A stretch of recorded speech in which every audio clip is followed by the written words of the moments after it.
es una clave para entender el final de los tiempos, para entender la escatología. Por eso es que hay que ponerle atención a las cosas que suceden alrededor de Jerusalén.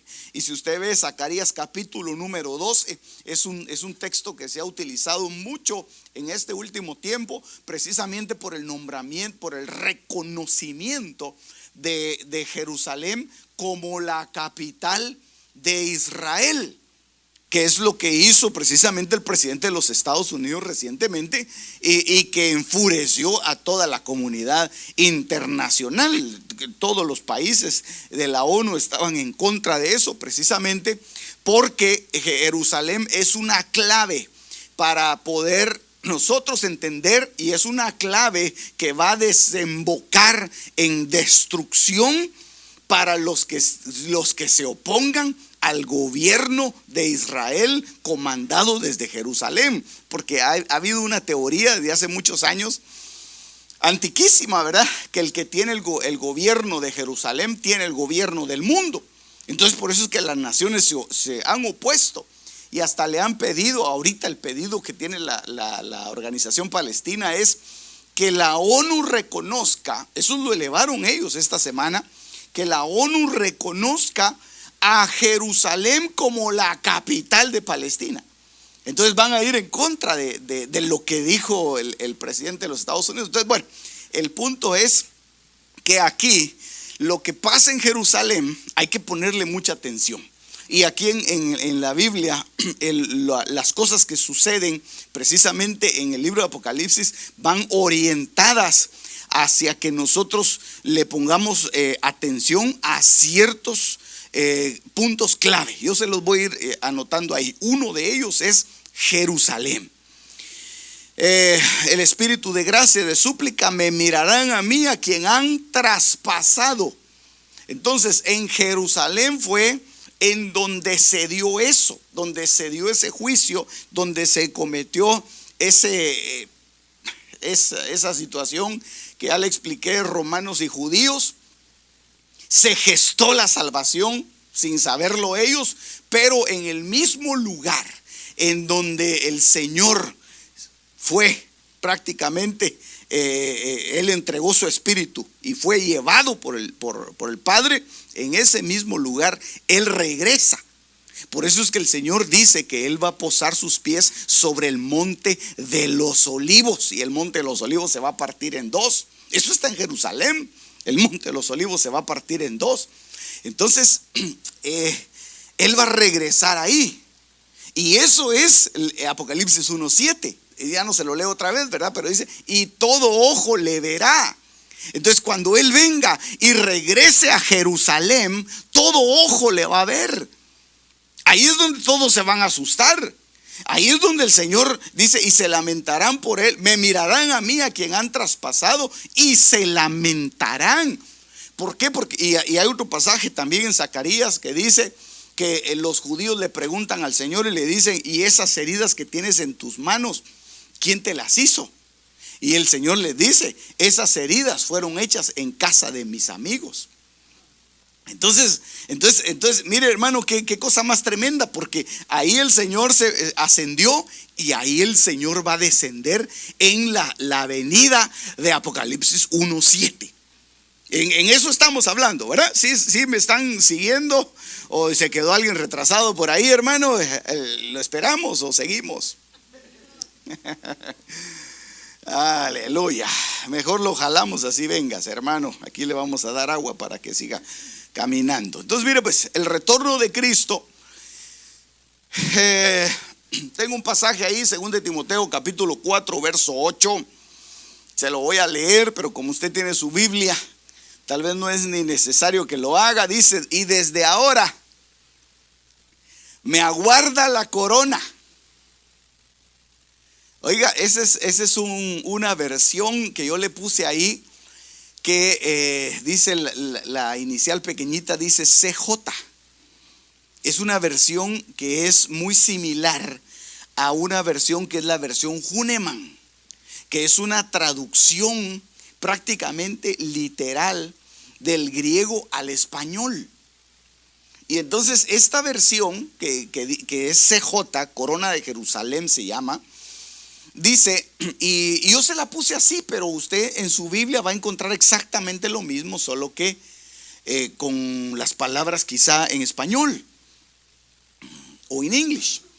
Y desde ahora dice: me aguarda la corona de justicia que aquel día me entregará el Señor. Hablando del apóstol Pablo, el juez, el justo juez. Y no solamente a mí, sino también a todos los que hayan esperado con amor su manifestación. Ok, entonces le voy a hacer una pregunta tal vez para que podamos centrarnos en esto, hermano. ¿Usted espera la manifestación de Dios? ¿Sí? Ok, ahora la pregunta sería tal vez un poquito más profunda. ¿Usted espera la manifestación de Dios como yo se la describí cuando Él se posa sobre el monte de los olivos y el monte de los olivos se parte en dos? Ahí la cosa se complica, porque entonces usted dice: pastor, eso sí ya no, porque ese ya es una venida para juicio. Pero aquí dice: a los que hayan esperado con amor su manifestación. Entonces, ¿de qué manifestación está hablando? Entonces aquí tenemos que ver, hermano, que hay dos tipos de manifestaciones. Y una de ellas, y yo ya se la puse ahí todo para que usted lo copie. Una de ellas es una manifestación secreta. Y la otra es una manifestación pública. Lo que yo le describí, que dice Zacarías que él va a posar sus pies sobre el monte de los olivos, eso es una manifestación pública, en donde todo ojo le verá. Por eso dice aquí, hermano, todo ojo, y yo le puse en la manifestación pública, ahí lo puede ver usted. Todo ojo le verá. He aquí viene con las nubes, todo ojo le verá, aún hasta los que le traspasaron. Según de Tesalonicenses capítulo 2 verso 8. Dice: aparecerá el impío a quien el Señor Jesús destruirá. Eso está hablando del inicuo, del hijo de perdición. Está hablando del anticristo. Tiene que aparecer el anticristo. Pero ese anticristo va a ser destruido con un soplo de su boca y lo aniquilará con la manifestación de su parucía. Y ahí utiliza dos palabras. Usa la manifestación como una epifanía. Y usa la palabra parucía como una venida, como un regreso. Yo no sé cómo dice su versión al final aquí. ¿Cómo dice? Con la manifestación ¿de qué? De su presencia, dicen en algunas versiones. Pero no me digan todos a la vez porque me confundo, hermano. De su venida, dice, ¿verdad? De su venida. Ok, en otras versiones dice de su presencia. Ok, ahorita se lo voy a explicar esto. Entonces, está hablando aquí de una epifanía de su parucía. Y ahí ya lo confundí.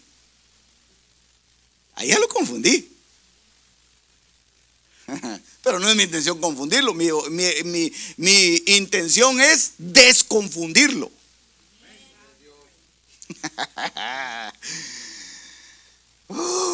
Aleluya. Y mire, por eso es que yo le pedí mucho al Señor y le dije: Padre, que nos logremos despojar de todo pensamiento que muchas veces se nos mete en nuestra mente, porque nos han bombardeado muchas veces con esas palabras, ¿verdad? Epifanía y parucía, y ahora resulta que hay un verso que mezcla las dos cosas. Y entonces uno dice, no, la epifanía es la manifestación pública, la parucía es la manifestación privada. Yo quiero la parucía, sí, pero es que aquí dice, dice, el Señor destruirá y lo aniquilará al anticristo con la epifanía de su parucía. Yo no sé si me estoy dando a entender, hermano. Ahorita ya usted empezó a pensar en los frijoles que va a cocer mañana.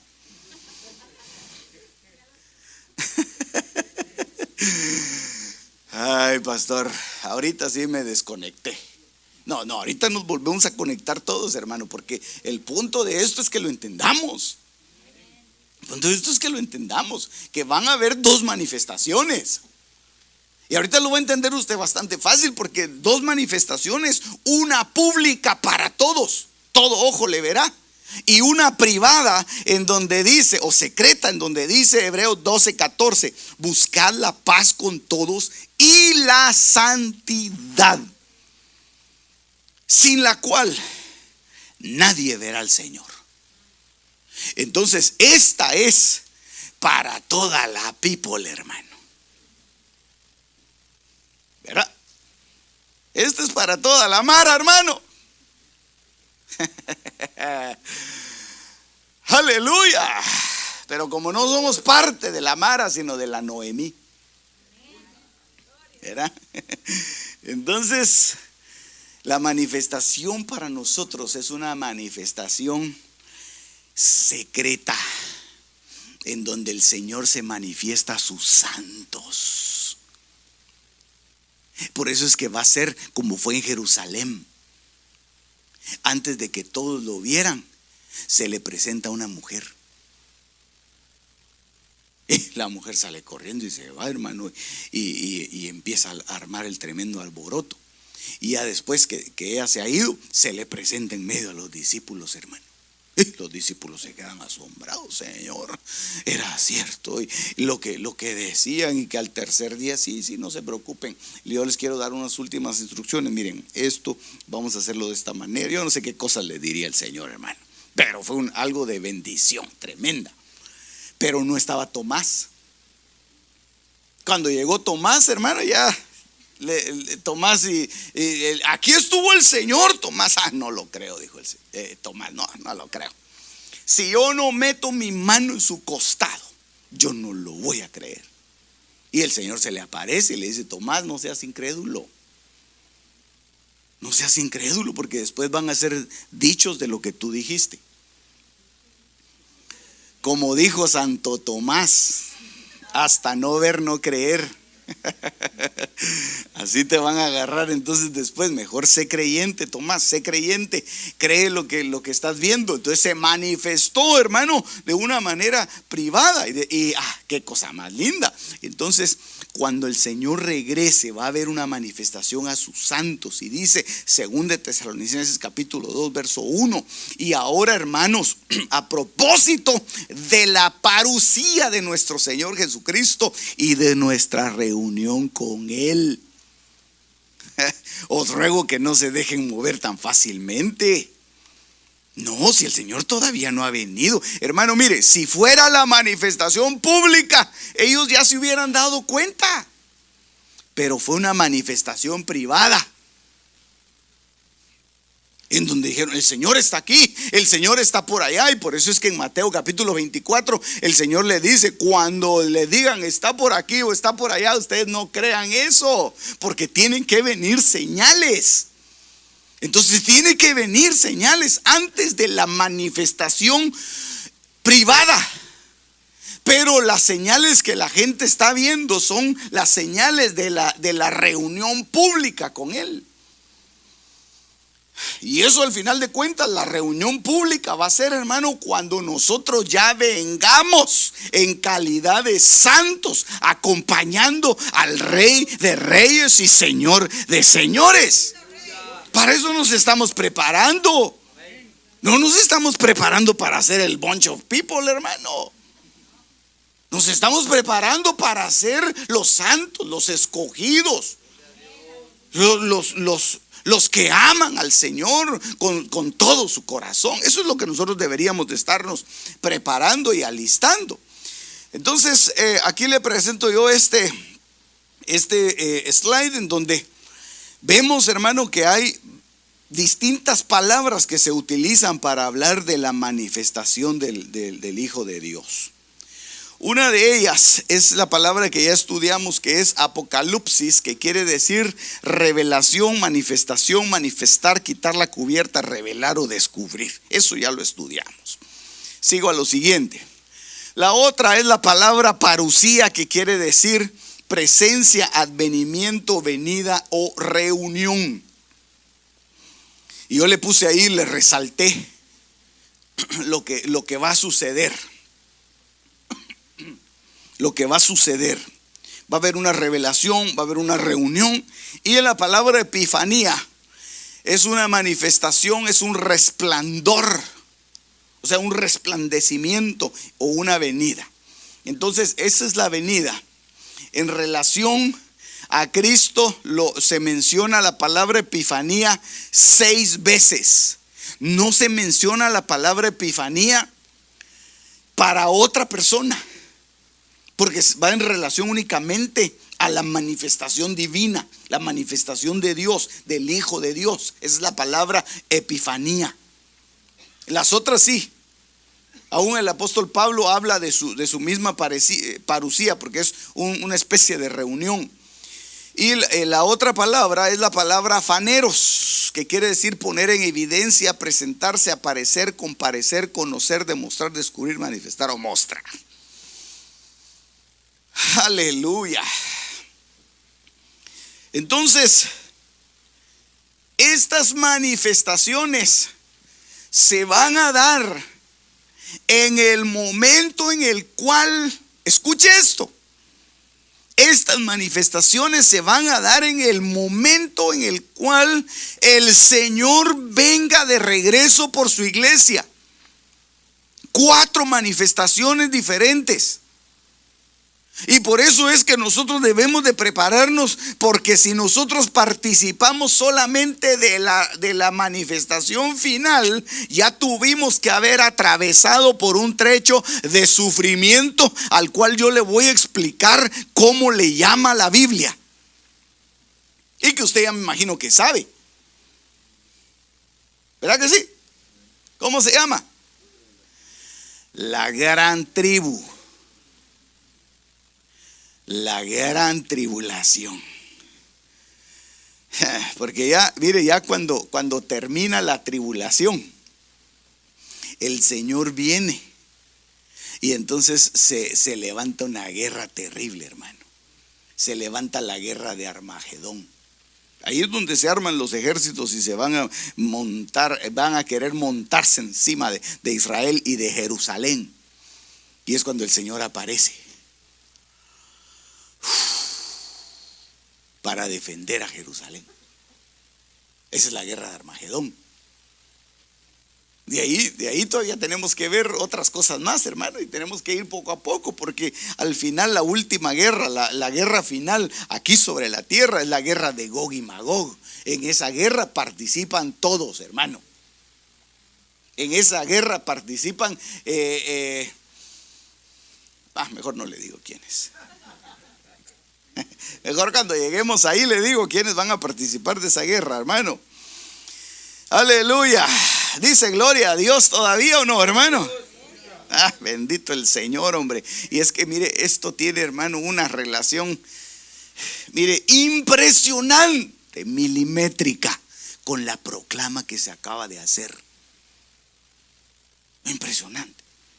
Y usted dirá, pastor, pero ¿cómo? Reposo, epifanía, ¿qué quiere decir? Mire, una de las cosas que le mandaron a Josué es que le dijeron: Josué, esfuérzate y sé valiente.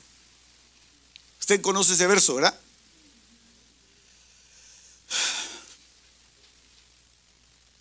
¿Qué verso es? Josué 1:8, Josué 1:9. ¿Sí? ¿Qué otro? Solo ese hay. Mire, son 6 veces que le dicen a Josué: esfuérzate y sé valiente. Esfuérzate y sé valiente. Esfuérzate. 6 veces. 6 veces. Y aquí lo que el Señor está haciendo es que 6 veces le está anunciando a su iglesia y le está diciendo: el Señor ya viene, el Señor se va a aparecer, el Señor va a venir con un resplandor, el Señor va a venir como un relámpago, el Señor va a venir y se va a manifestar no solamente a su iglesia sino al mundo. El Señor se va a aparecer en su venida epifánica 6 veces. Aleluya. Y ahorita vamos a ver, hermano, porque mire qué cosa más linda, hombre. Yo creo que el Señor viene pronto. Las señales están dadas, hermano. Ya prácticamente lo único que hace falta para que el Señor se manifieste es que haya alguien que se siente en el lugar más santo del templo. Pero como no hay templo todavía. Pero cuando el templo lo hagan, hermano.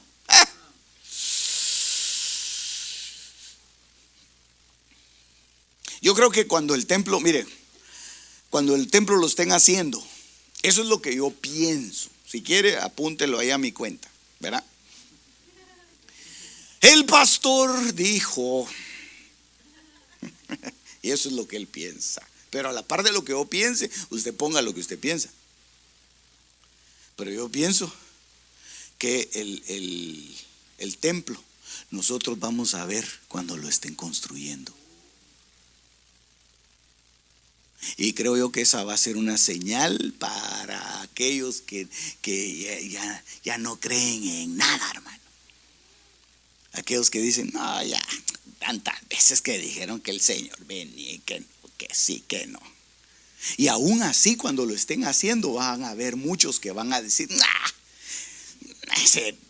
ahí van a ver que lo van a destruir, un terremoto, un misil, cualquier cosa, y no le va a pasar. Aún así, hermano. Porque así es, ¿verdad? Dice que muchos no quisieron arrepentirse aún en medio de las plagas. Ok, entonces mire pues, ¿qué otra cosa nos enseña Apocalipsis? Nos muestra lo que va a suceder previo a la manifestación del Hijo del Hombre. Apocalipsis 1:10 dice: estaba yo en el Espíritu en el día del Señor.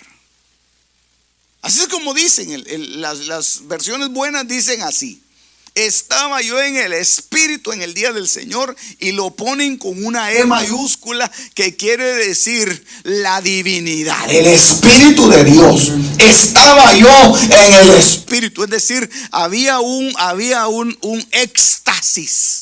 Algo así similar a lo que le pasó al apóstol Pedro, de que lo metieron en un éxtasis. Él estaba en la azotea y le bajó un éxtasis y él empezó a ver cosas tremendas, que le bajaban un lienzo. Y bueno, usted sabe eso, hermano. Lo mismo que le pasó, creo que aquí lo tengo el verso, le pasó a Ezequiel. Mire, Ezequiel 8:3. Y extendió algo semejante a una mano y me tomó por un mechón de mi cabello, y el Espíritu me alzó entre la tierra y el cielo y me llevó a Jerusalén en visiones de Dios, a la entrada de la puerta que mira al norte del atrio interior, ahí donde estaba la morada del ídolo de los celos que provoca los celos. Entonces mire, alrededor de Jerusalén, ay hermano, alrededor de este lugar van a suceder los eventos del tiempo final. Ahí. Entonces vea este verso. Cuando Juan está hablando de que él estaba en el día del Señor, él no está hablando, óigame bien, hermano, él no está hablando que estaba en como muchos lo quieren interpretar, ¿verdad? Ese era el día sábado, dice.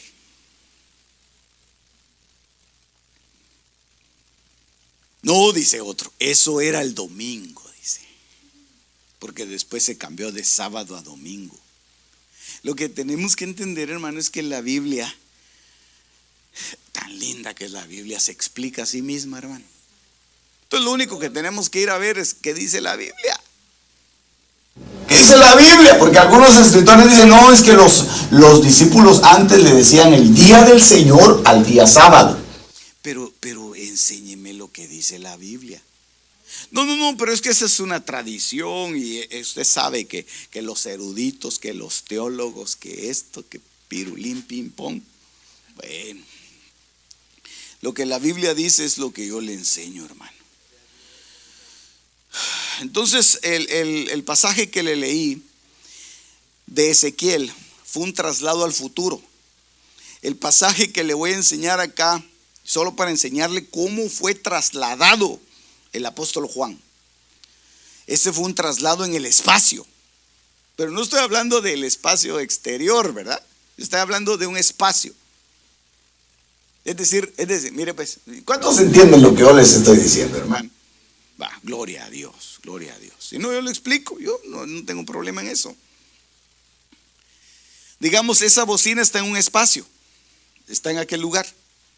Si yo la agarro y la muevo para el otro lado, está ocupando este otro espacio. Entonces es un traslado de un espacio a otro.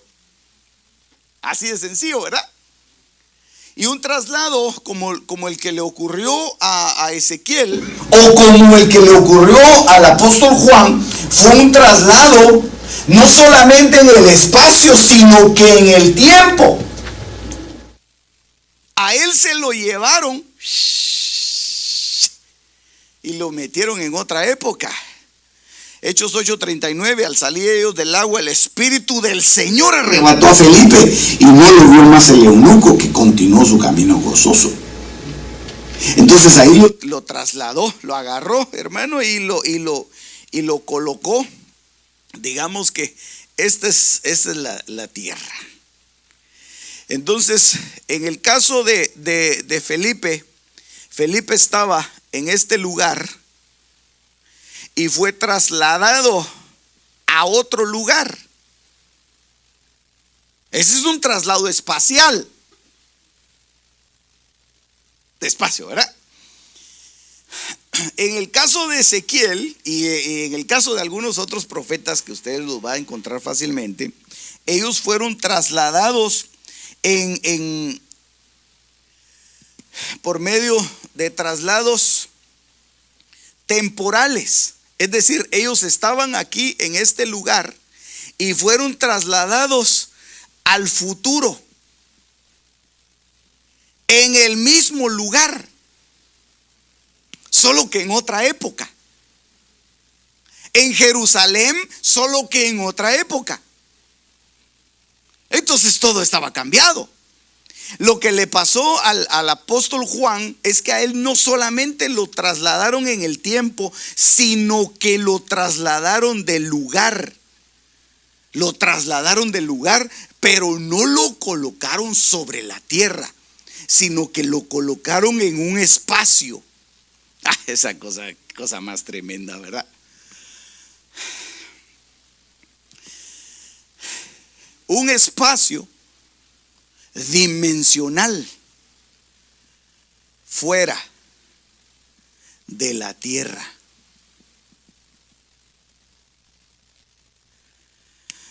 Ay, pastor, usted sí ya le pegó la guerra de las galaxias.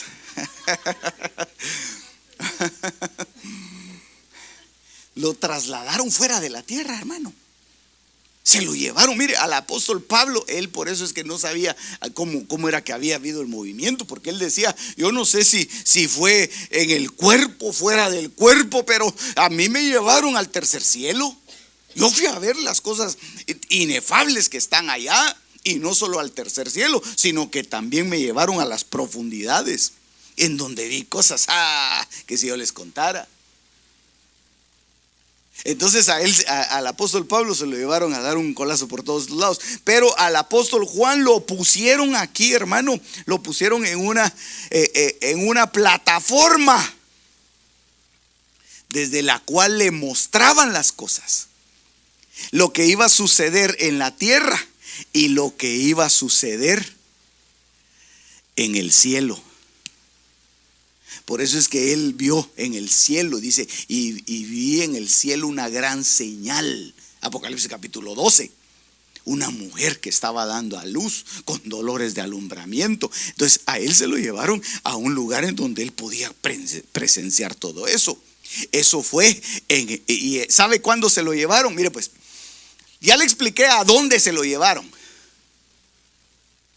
Ahora, ¿a qué época se lo llevaron?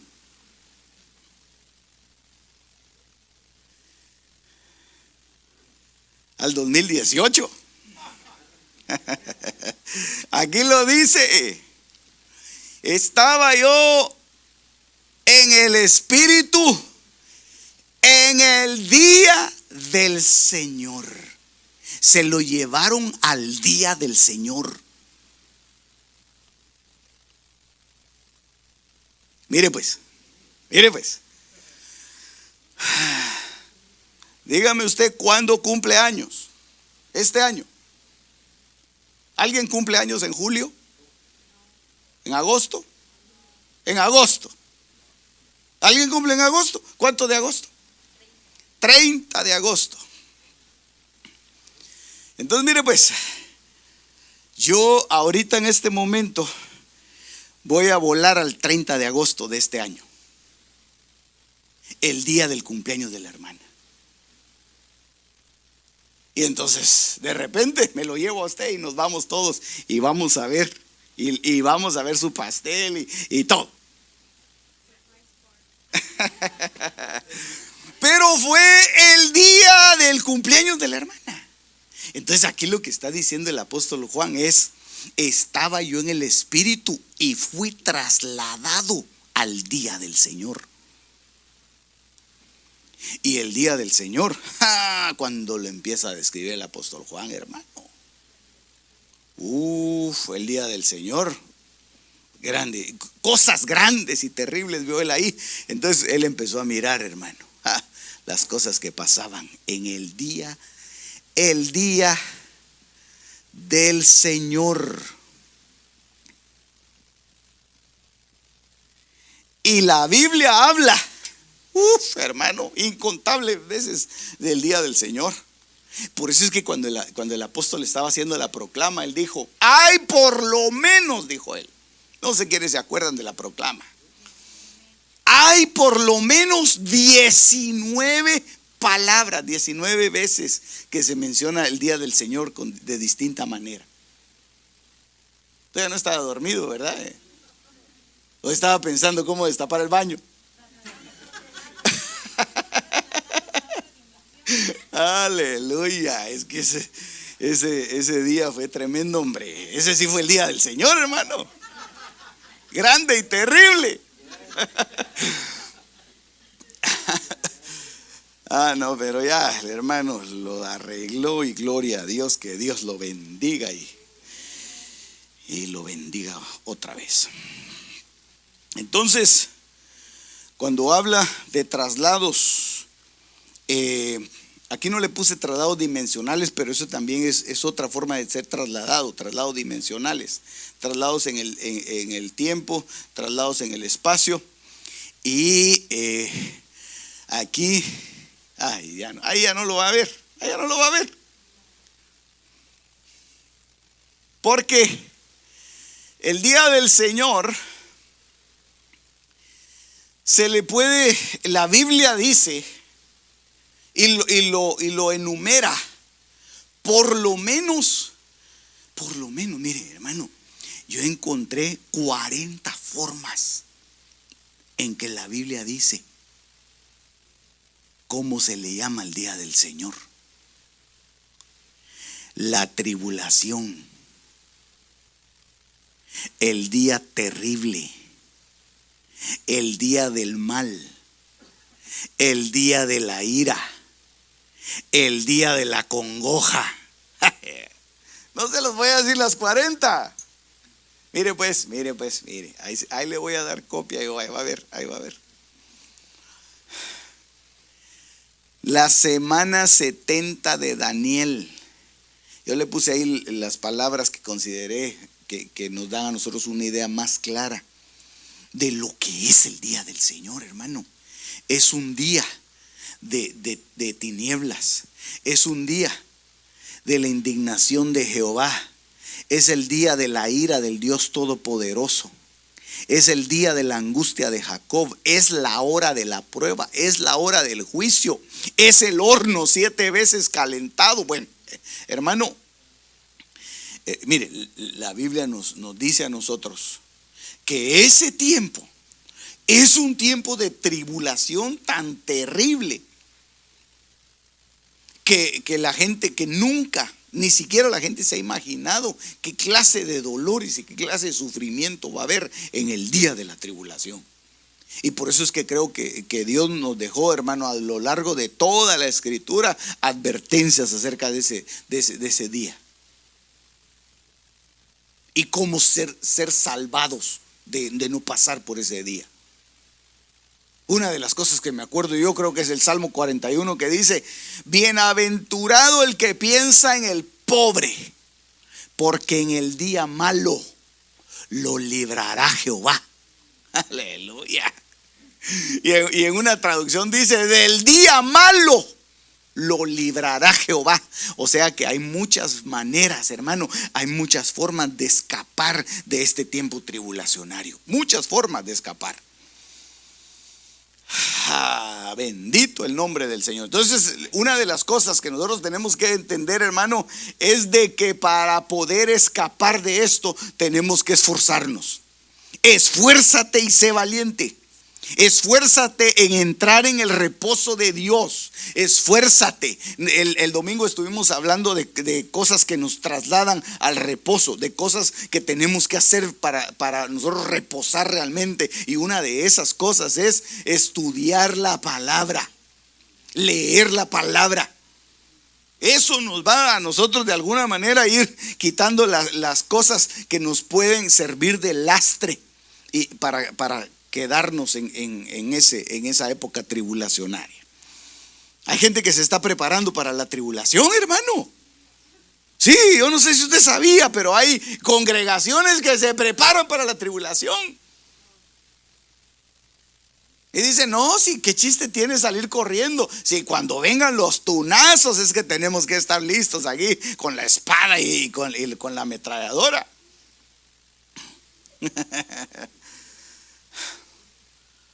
Hasta cantan aquel coro de la ametralladora. Yo no sé si usted lo ha oído, hermano, pero no se lo voy a poner ahí. Hasta eso, hermano. Con balas, creo que quieren ellos entrar a la tribulación y pelear en contra de las huestes que se van a desatar en ese tiempo. No, hermano, no. Por eso es que Dios en el tiempo de tribulacionario va a dejar un equipo. Va a dejar un equipo élite, bien equipados, en otra dimensión, a la manera de los 2 testigos que hacen descender fuego del cielo. Va a dejar un equipo ahí, hermano, para que ellos se encarguen de hacer la obra en medio de la tribulación. Pero esos están en otra dimensión, esos están en otro nivel. Esos son como Elías.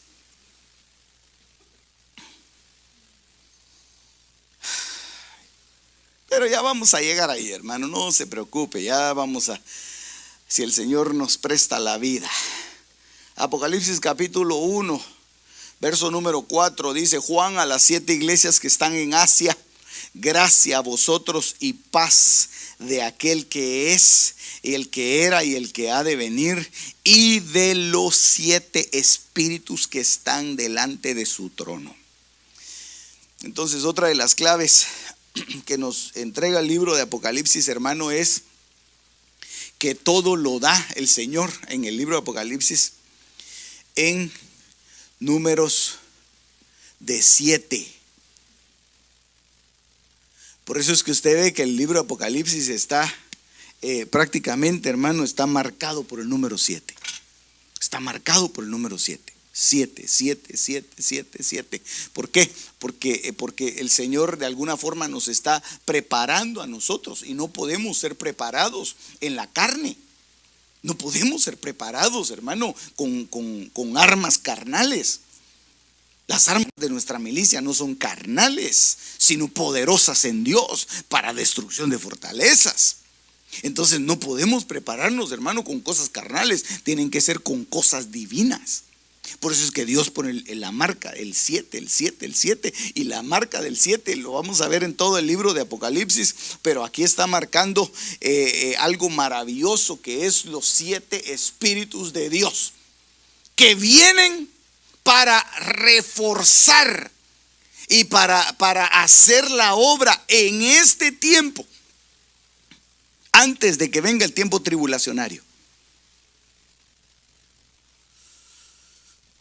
Oh, bendito el nombre del Señor.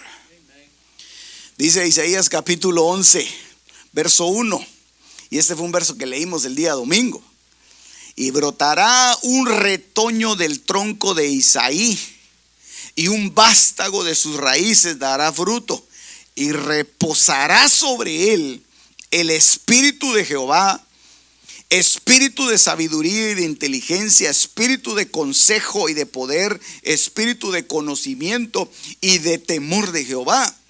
Y esto, por eso le decía que, porque la raíz de Isaí lo que hace es, trae el reposo sobre nosotros como un tiempo de preparación para las cosas que han de venir.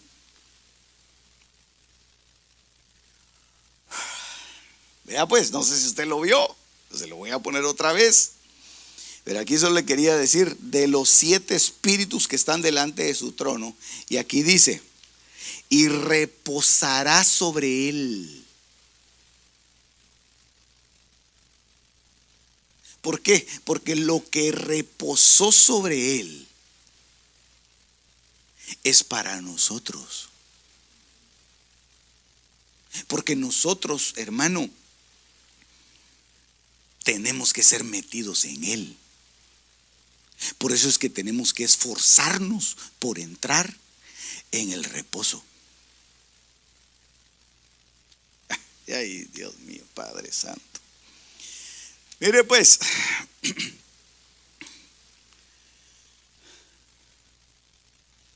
viene el Señor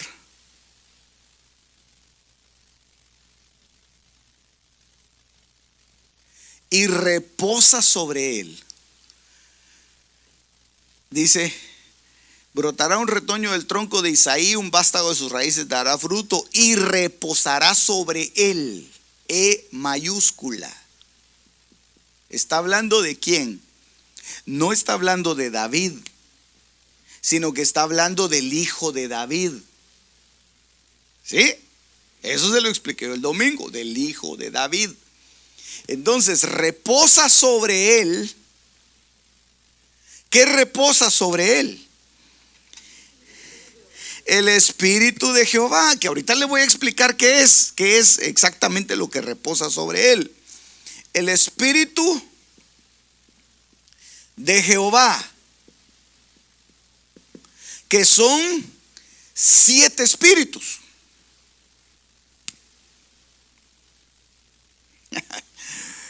Ay, Padre Santo, ahorita se lo voy a explicar, hombre. Ahorita se lo voy a explicar, hombre. Téngame paciencia, por favor, hermano. Entonces, viene y dice, le pongo otra vez el verso. Y de los 7 espíritus, porque tiene mayúscula espíritus, porque son el espíritu de Jehová.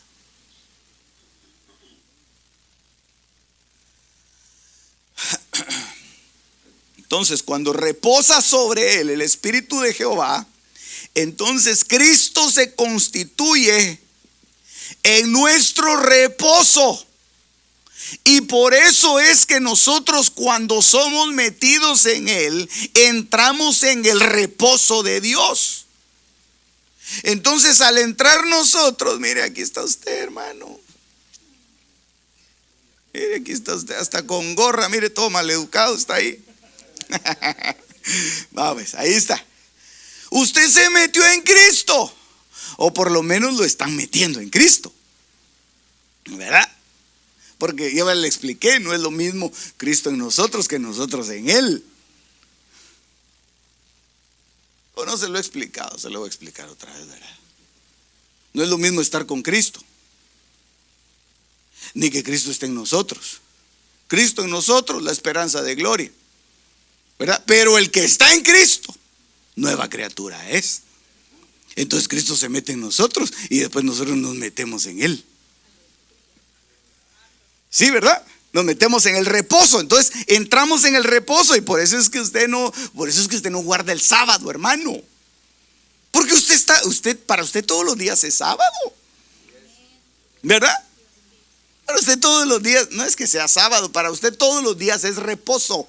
Todos los días al reposo, al reposo, al reposo. Por eso es que tenemos que esforzarnos en entrar en este reposo. Entonces, cuando entramos en el reposo, ¿qué cosas son las que caen sobre nosotros? Amado, dígame por favor, porque si no nos vamos a ir tarde, hermano. ¿Qué cosas son las que caen sobre nosotros? Estos 7 nos cubren a nosotros.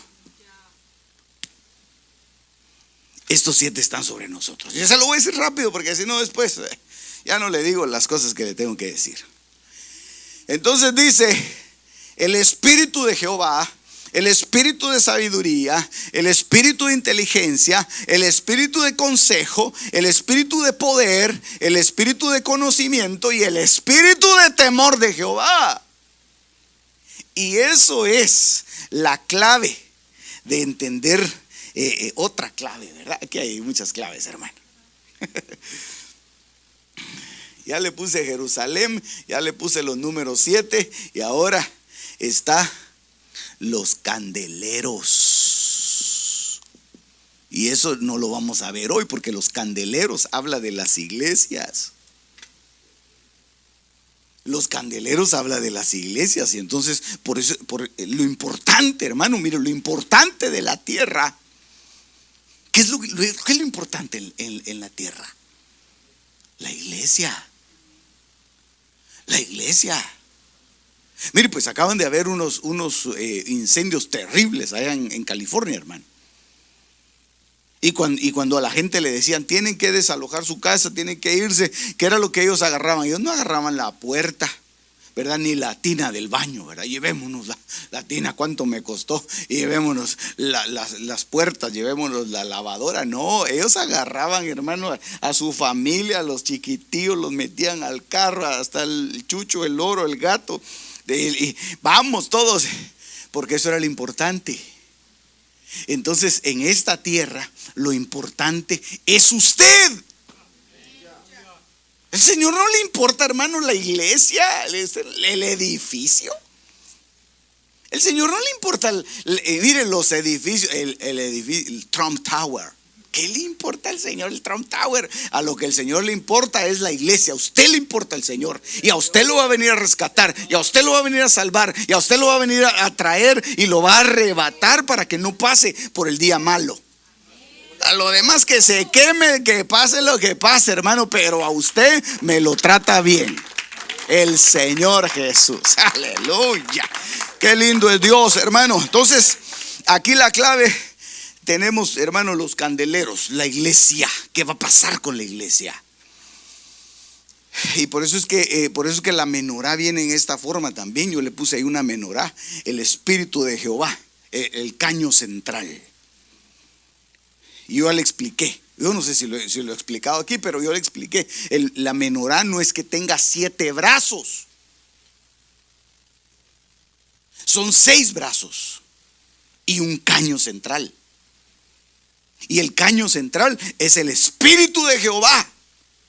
Por eso es que cuando el Señor se paró en la cátedra de Moisés, de Lucas capítulo 4, él dijo, el Espíritu de Jehová está sobre mí, porque me ungió Jehová. Entonces el Señor lo había comandado para que él llevara y anunciara las buenas nuevas, etcétera, etcétera, pero para que todos se metieran en el reposo. Y cuando los discípulos se metieron en el reposo, entendieron y dijeron, no, nosotros podemos recoger espigas.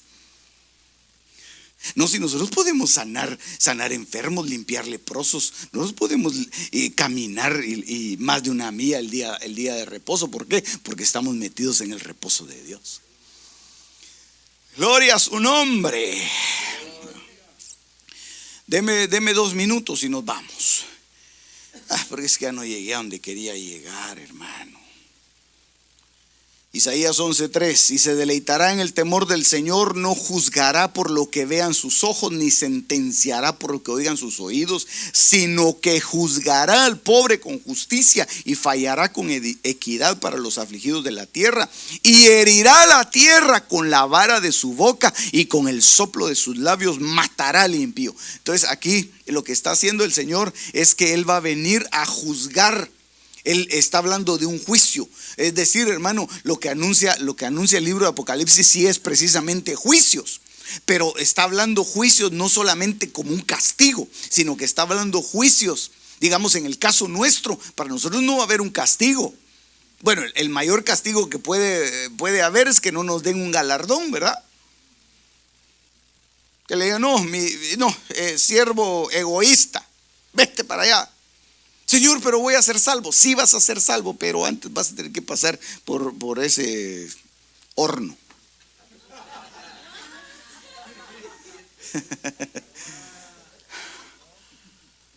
Pero somos salvos. ¿Y hay quienes van a ser salvos? Dice Corintios, van a ser salvos como por fuego.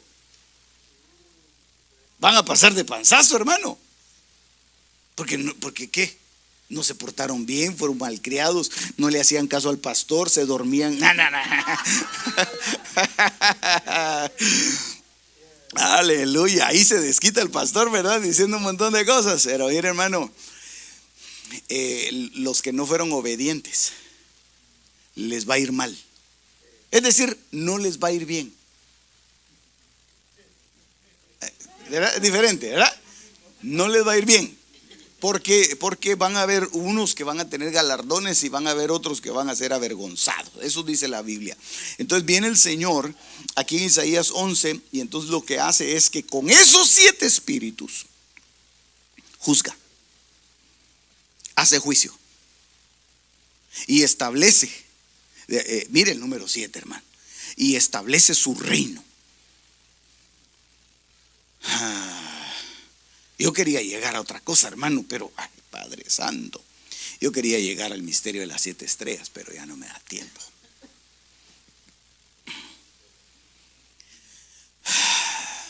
Bueno, pero a petición general. No. Mire, solo se lo voy a leer. Solo déjeme el privilegio, hermano, de leerle esto, hombre.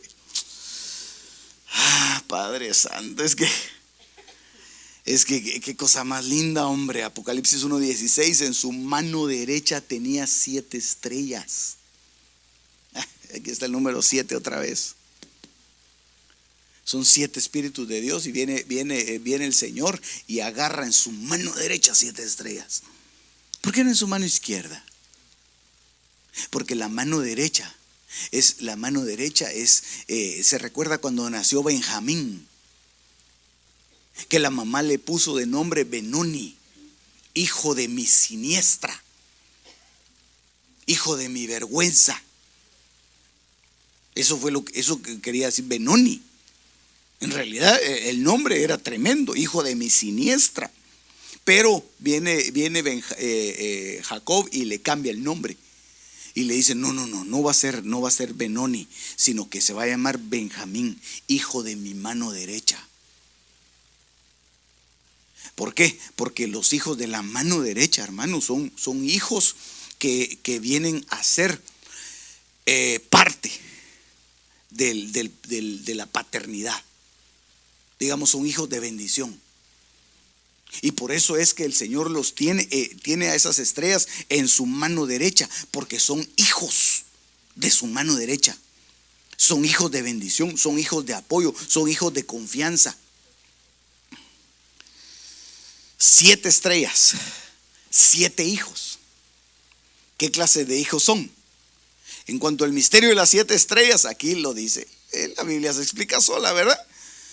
En cuanto al misterio de las 7 estrellas que viste en mi mano derecha, de los 7 candelabros de oro, las 7 estrellas son los ángeles de las 7 iglesias. Entonces viene el Señor, hermano, y constituye ángeles en las iglesias. Los ángeles son potestades que cubren a las iglesias. Y en este tiempo podríamos decir nosotros que los ángeles son potestades que cubren a las misiones.